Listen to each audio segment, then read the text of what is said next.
Well, don't expect Sleeping Beauty this morning because I just got up and had my breakfast and realized it's almost noon. Well, I'll let lunch go until later in the day, and that way I'll only have to eat 2 meals a day. Wearing the same shirt I wore yesterday.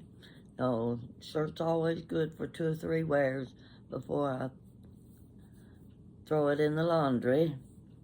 And this happened to be one of my favorite shirts anyway. So I walked over to the window. I've got one of those big picture windows that has the large window in the center and a narrow window on each side of the big window. Yeah, I've got a nice view. Oh, it's so white and pretty out there. Looks a little bit cold though, 'cause the icicles are still running down my window. Remember when the icicles dripped from the roof line of your house? You know where the gutters are? Oh gosh, they'd get 12 and 14 inches long. I've told the story before about my sister Benamay. She died about, I think it was 2016 of leukemia. When she was a little girl, this is when we were living in Manchester, Kentucky, and Daddy was building the courthouse there. She and my other sister Jeanette would walk to school. They were in about the 3rd and 4th grade, and they had to pass the jail on the way to school. And there was usually somebody, one of the men out there in one of those little cane bottom chairs, leaning back against the wall. And they were behind the jail, I think, where there was kind of a drop off, like a little cliff back there, and the water ran down the hill, down through a little pathway, and there were a lot of icicles, middle of winter, those long icicles.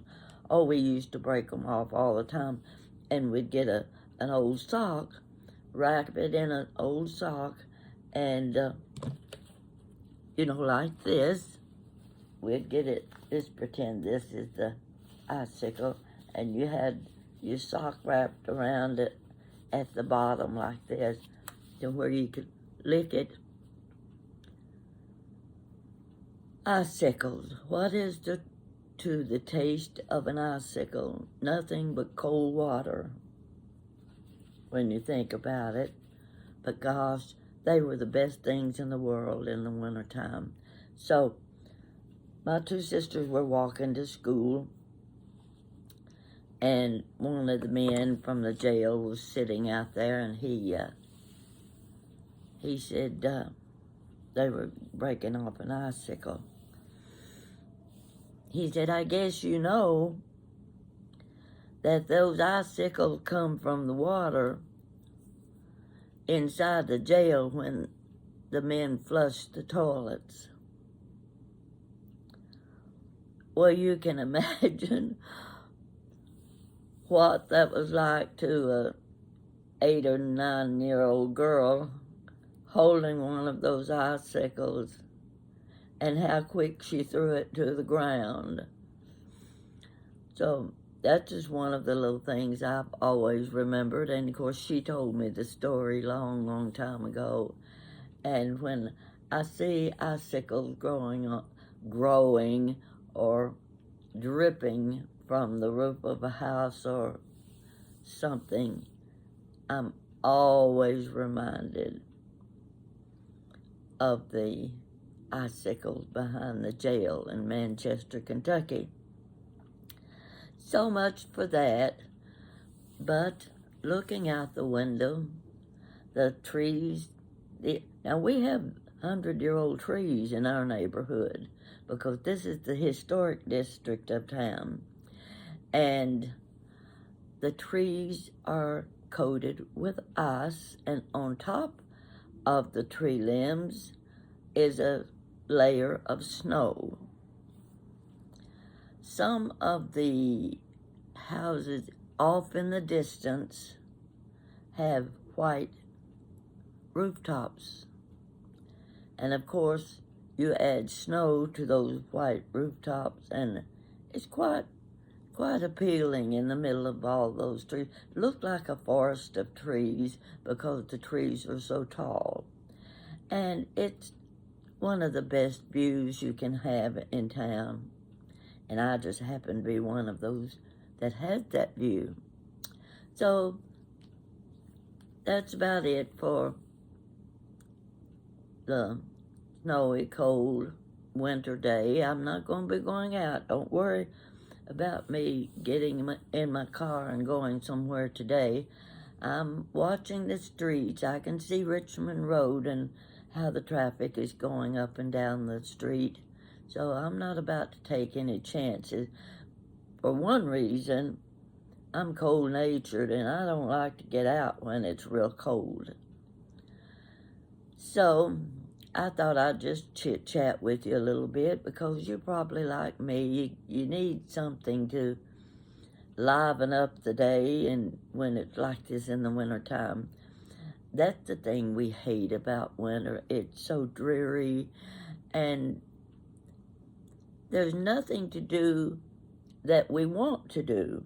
Now, I can clean the house. In fact, yesterday I decided to finish up my meatballs that I made a few days ago. Well, I didn't make the meatballs, but I made the sauce that they went in. I had them in a little paper plate like this, and was carrying them from the kitchen to my couch where I sit and play on my iPad all the time. And the plate flipped right out of my hands, hit the floor. The meatballs went rolling. Oh boy, oh boy. Do you know what it's like to clean barbecue sauce off your carpet? It's not fun. And I don't bend to the floor too well anymore anyway. I just looked at it, picked up the meatballs, stuck them back in the little paper plate, and I went to the kitchen, grabbed up a handful of paper towels, wet them good, and I said, well, we got to get the sauce off the top of the carpet first, and then we have to go in and do the deep cleaning. So far, it looks pretty good. I've had worse tasks to take care of when I have little accidents like that. But I came on and finished what I had of my lunch, sat here watching my iPad, and you know something? I have used this same spot on my couch, right in the middle of the couch, you know, where the cushions come together. Right here's where I always sit. Well, I've been sitting in this one spot so long that it's like this. It's not like this. The cushions are like this. And it's not long before I'm going to have my butt sitting on the floor. I've got to find a new location for working on my iPad or get a new couch. So I've got a big long pad and a pillow right in the middle, and that's where I'm sitting today. But it still doesn't solve the problem. So, I don't know, we get those habits and we can't break them. And this time, if I ever get a new couch, I want a sleeper couch so company can have a place to sleep when they come. And Jan said, well, Mom, if you get a sleeper couch, how are you going to open it out? You've got so many antiques and so much furniture in the living room, there's no room to open out a sleeper couch. I just looked at her and grinned and said, we'll figure it out. And we always do. So I got a message from one of my viewers. She was responding to a little story I told over a year ago. Well, see, I forget what stories I've told, and sometimes I mix 2 or 3 subjects into one story, and I don't have any title telling me that there's 3 stories there. So if I'm looking for something, I have to read and read and read and read to find what I'm looking for so I don't repeat it a second time. This lady, her response to the story she just read said, the fish's name is Harold. I knew immediately what she meant. Years ago, and time again, I have watched the movie Scandal at Scourie with Greer Garson and Walter Pidgeon, 2 of my favorite movie stars. They played together several times. And when the lady said that, I thought, I'm so glad she put that in there. The fish's name was Harold. Because every time I would start to tell the story, I would forget the fish's name. Now, I won't forget it because she reminded me. And I will mark that story so that I'll always know where to go to find the name of the fish. Now, you have to have seen the movie Scandal at Scourie to understand what I'm talking about. And I'm not going to go through the story again. I may give you the number of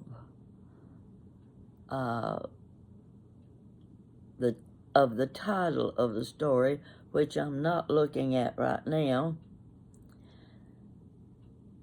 so that you can remind yourself when you're watching these old movies on Netflix,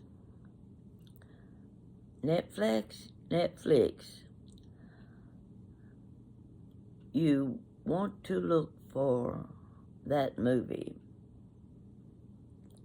It's a wonderful movie, and it's a great movie for your children. They would love it. So much for that. I'm trying to think what I'm going to do today. No more than I have to, you know. And I'll get it done eventually. I need to do a little more cooking in the kitchen because when I went to Kroger and got my groceries, I got the chicken and the pork and the beef and ended up having 2 heads of cabbage. I want to ask you a question about that, especially if you do a lot of cooking. Now, in my family, we have a certain way of making our coleslaw. That's the only way we like it. Restaurants don't usually make coleslaw the way we like it. So I was discussing coleslaw with my sister, and I told her, you know, there's a certain kind of cabbage you use for making coleslaw. Well, she didn't know that. I asked her, I said, do you know which one it is? She said, it's the round one, big, firm, round one. I said, no. Somewhere, sometime, I read that the best coleslaw is made with the flat cabbage. Now, when I say flat cabbage, I'm talking about cabbage that's shaped like this. Your regular cabbage will be round, like that. Coleslaw cabbage has a kind of, I call it flat cabbage, because it looks like it's been mashed on the top. Well, at Kroger's the other day, there was a bin of about a dozen heads of cabbage, and I looked. I said, that's the kind of cabbage I've been looking for forever, and they never have it. Because I remember being told, make your coleslaw with the flat cabbage. So, of course, I had to buy a head of it. And when I got home, I already had another head of the round cabbage. And I said, here goes cabbage into the disposal, out the garbage. I cut off a wedge of the cabbage, and I'm going to say I shaved it. You know what I mean when I say I shaved it. You know when you ask for a pound of ham in the deli, and you ask them to shave it rather than slice it, you know what it looks like when they shave it. It's very fine and loose. Okay, with my knife and my head of cabbage, I would shave the edges of that cabbage, making it fine. When I finished, and I had it for lunch, I said, yes, someone is right about that. The flathead cabbage does make the best coleslaw. That's my opinion. You may disagree with me. And you may have different ways of making your coleslaw. I make the simplest, easiest coleslaw you can make. And as far as I'm concerned, that's coleslaw. I knew you wanted to learn that today, because everybody needs to know how to make good coleslaw. Oh well, that's one little lesson for today. I'm going to go in a few minutes. I'm going to stew my chicken. It's already cut up. Do people buy whole chickens anymore? I see them now and then in the meat department, but I always buy the pieces I like.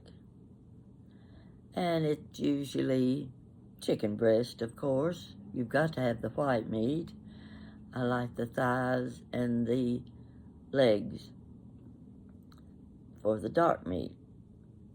So anyway, I'm going to stew my chicken, and I will use part of it to make chicken salad. That gives me my sandwich for 3 or 4 days for lunch. And the rest of it I will put in a jiffy bag and freeze it. it'll be ready for whenever I want to do a casserole, or if I want to do chicken noodle soup, or just whatever else. I do a wonderful chicken casserole, and I think I've already put it on YouTube, so you have to hunt it and follow the recipe. I've still got Christmas things sitting around in boxes, and I've decided I'll take one of those plastic tubs, not a great big one, but one that holds about 3 gallons of something, and I'm going to take every one of my glass ornaments and dump them in one container. That way, when Christmas comes around, I won't be looking through a dozen different boxes trying to find my Christmas tree ornaments. They'll be all right there in one big container. Yes, I know what you're thinking. You better mark that container good so that you can find it, or you won't have a tree with any ornaments on it. Yeah, I can hide things from myself, and it's such a surprise when I do find it. I've got a box of 6-inch tall Santas, St. Nicholas. There's 41 of them. And I've probably told this story before too, so you're just going to have to get used to hearing me tell the same stories. Because that's just like my kids say, Mom, you've told me that 3 times. I may be telling it to you 3 times too. But that way you won't forget it either. So these Santas were the ones I was saving or collecting when I was in Tennessee. You could buy them at one store the month, or it was about 2 months before Christmas. And every week I went and got my 2 Santas. Sometimes it was 3. So ended up with a full collection of 41 Santas. They're dated. They're made from old molds. And the one with the 1925 date on the bottom of it is the first Santa Claus that was made. He's in the red and white costume. All of the others look like the old St. Nicholas with the long fur coats and the big toboggans on their heads, carrying a bag of toys for children. But the 1925 ceramic Santa was our first Santa Claus. Now, among those 41,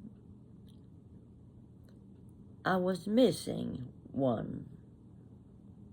Somehow or other, I didn't get to the store one year, and I didn't get the 1896 St. Nicholas. I began looking and searching and looking in stores. I went through a Christmas shop in Gatlinburg. Anytime I came across a Christmas shop, I went in looking for the 1896 St. Nicholas. Never could find it. Well, I've given you the story about how I did find St. Nicholas, and if you don't remember, go back through my stories. It'll give you a reason to read them a second time if you look for the one that tells you how I found 1896 St. Nicholas. Last year I got that box of Santa Clauses and St. Nicholas figures out, And they were all in their own little individual box. Box was like this, about that, like that. Each one in its own box. Mind you, I started counting. There's just 40 here. Where's number 41? Would you believe the one missing was the same one I had searched for several years and finally found it, but it wasn't in the box with the rest. I still don't know where he is. And I may end up going on a new search, because you know how it is when you collect something, you want every piece in the collection. Yeah, I'm the same way. So, I can't think of much of anything to talk about, but I'm going to show you something. Just happened to be sitting right beside me. That's the reason I'm going to talk about it. This is something that one of my viewers sent me. And I have another viewer that sends me these things every month. They are so pretty. These are considered greeting cards. But when you flatten this out, it's in a flat envelope. Take a look at this. Have you ever received a greeting card that looked like this?